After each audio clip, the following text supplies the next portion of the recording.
I had a little bit of a space problem on my phone, so I had to delete some more videos. I hate when I do that.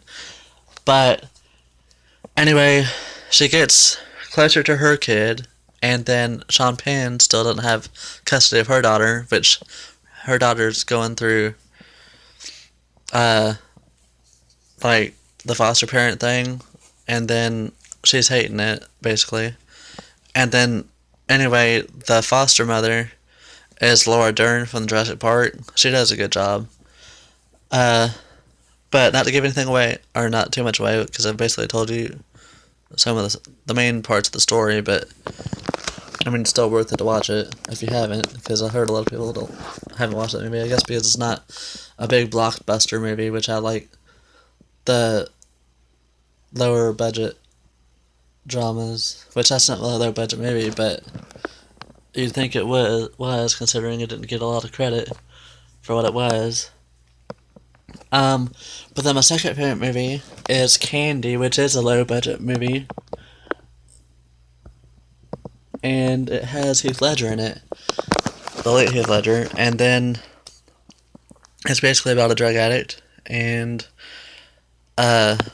he gets his girlfriend addicted to drugs, and I'm not gonna lie, it's really not a funny movie.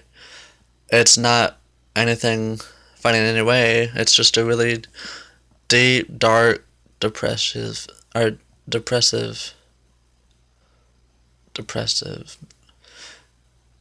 a depressive movie. But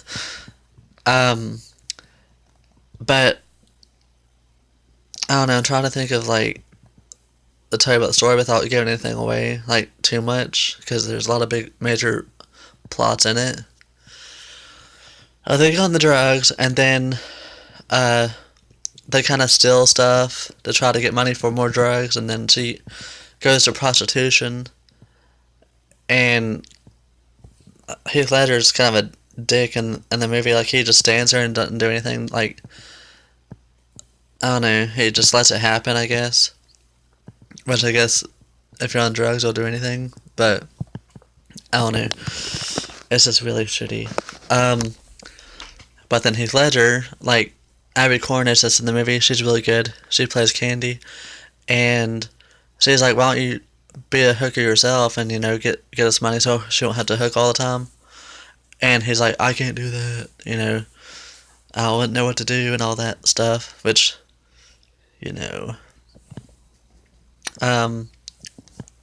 But yeah, later on in the movie, she finds out she's pregnant. And long story short, they go through withdrawals because they try their best to stop taking drugs. And they get through it. But then later on in the movie, there's some unexpected turns, and it's just really, really sad. So I wouldn't watch it unless you're with someone, because it's not a good movie to watch alone, especially if you had been on drugs and been through situations like that, where you've been, I don't know, just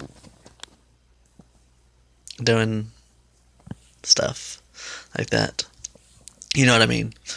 But yeah, that's my two favorite movies. Very different movies. But I have a lot more movies that I love, and I'm going to talk about them later. And yeah, that's always my answer for the end of the reviews is yeah. But then also some more recommendations I have for you. If you haven't seen those, I'd also recommend you seeing I don't know, let me think. I'd recommend you seeing Jack with Robin Williams. It's really good. Or Monster with Charlize Theron. It's really sad, but it's based on a true story. And As Good as It Gets. This is one of my favorite movies. And it's another award-winning movie with Jack Nicholson and Helen Hunt and Greg Kinnear in 1998. And it's really funny. It's really not that sad, which is good. But yeah, let me know what you think, and leave a message or subscribe. Have a good day.